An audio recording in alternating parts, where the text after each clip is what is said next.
So I'm scraping off some clay here, and I just picked up this piece.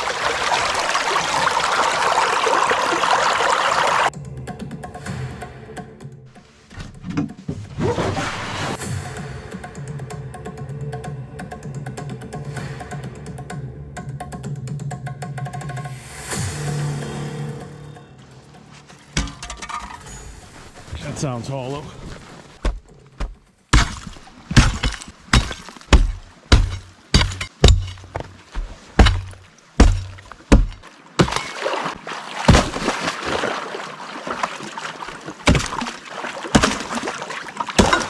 Good day, folks. Let me run you through what we're going to do today. So I've been breaking up ice a little bit to make a little thing to get in, check, make sure I'm not going to sink in my waders. And I came over here, sled's right here. I'm going to dig that area right in there. The ice that I broke up is all kind of bunching up, so I got to break this apart still too, just so I get flow. And I think I can set up there. I brought 3 different fluid bed sluices. I brought the Goldie box, I got the Green Mountain Gold Trap, and I got the Gold Reaper. I'm going to see with the flow which one's going to work the best so I can process material.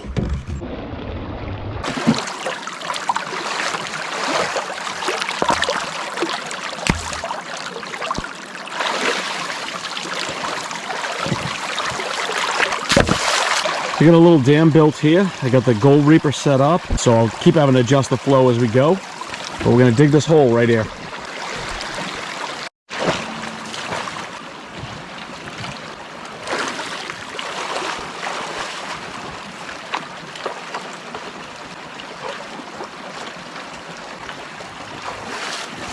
There's gold here. That's good.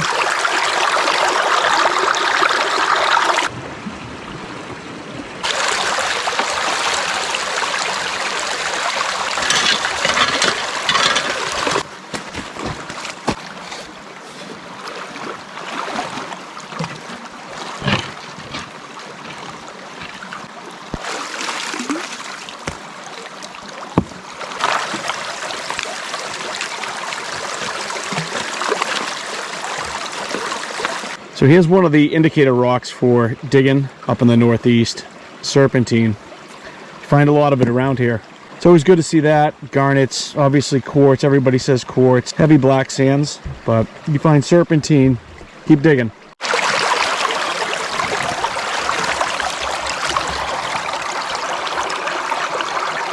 So just to explain why I broke up ice in this area in particular, up here we have, you can see the drop, you can see it just drops right down.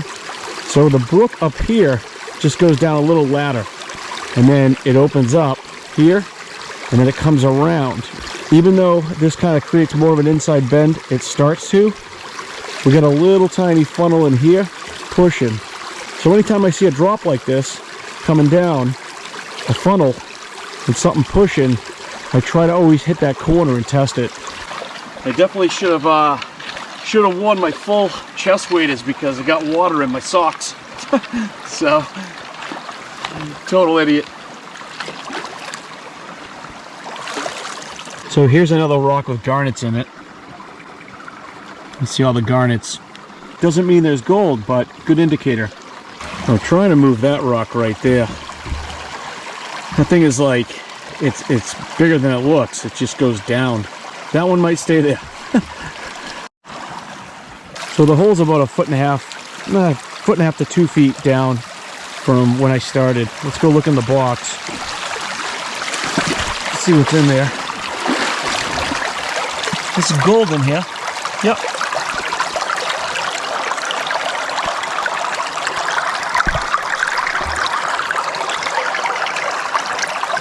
So I just realized I'm going to cook lunch.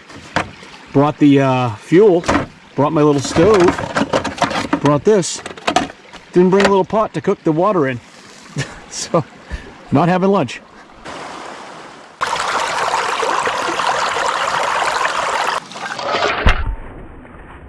Well, I got a couple hours of digging left, but my legs and my feet are soaked because the water got inside the waders. So I'm gonna get out of here, and we're gonna process the material when we get back to the house.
soaked. Steaming.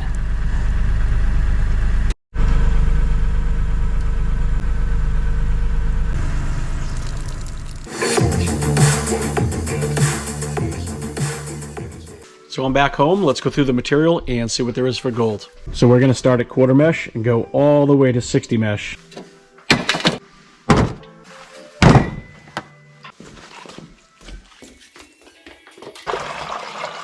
So you'll notice there's a lot of big rocks. That's because the Gold Reaper, with those 3/8 inch spacing on the grizzlies, you get a lot of big rocks unless you classify.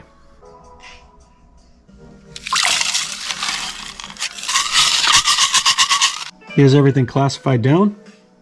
And I did not go to 60 mesh because, as you can see, there wasn't really a lot of material left.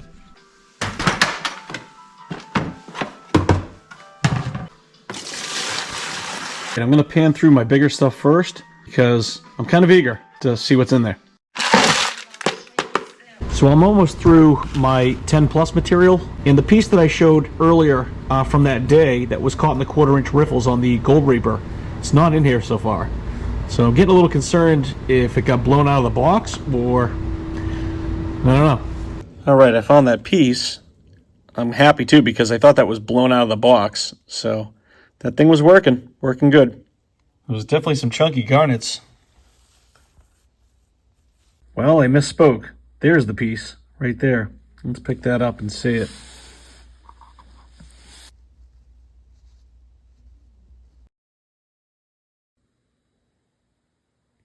Here's the bits that I just panned out of the bigger classifications. And I was going to use the blue bowl, but I think I'm going to use the gutter sluice for the smaller classifications.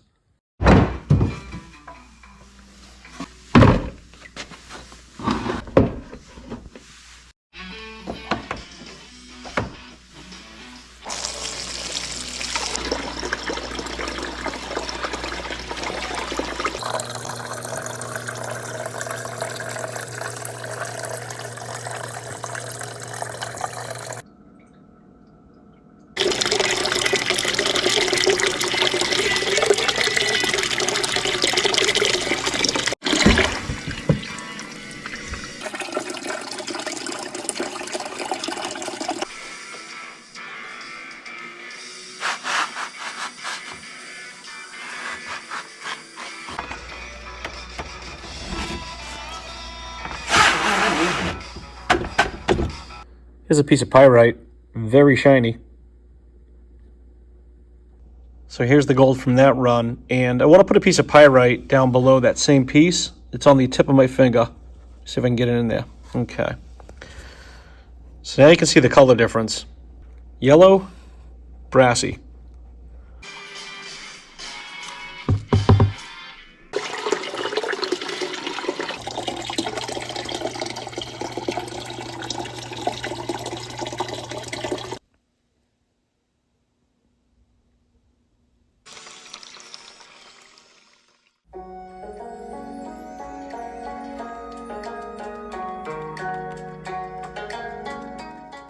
Here's 3 identifier rocks that I look for in the northeast.